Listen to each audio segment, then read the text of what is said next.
জন্ম সবার নবীর যুগে হলে কেমন হতো,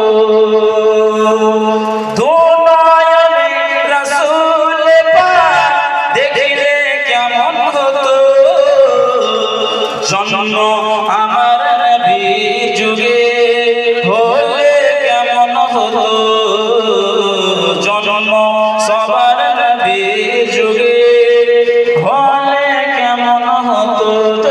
সুবহানাল্লাহ।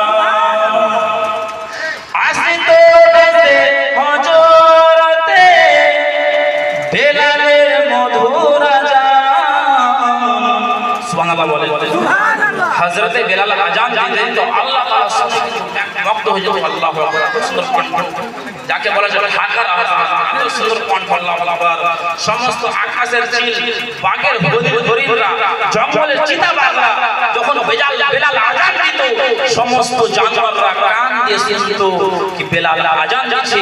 আর আজকে আমাদের মসজিদে আযান হয় তো লোকরা, ভাইরা, বাবারা টিভি চালায়, মোবাইল দেখে, দোকানে ব্যস্ত থাকে, আযান কিন্তু শুনে না। আযান শোনা জরুরি। সে বলছে আসিতো বেশে হযরতে বেলালের মধুর আযান, যে আযানে ছিল এমন প্রেম মগদুর রহমান, দয়ার নবীর পিছে নামাজ পড়লে কেমন হতো, জন্ম আমার নবীর যুগে হলে কেমন হতো।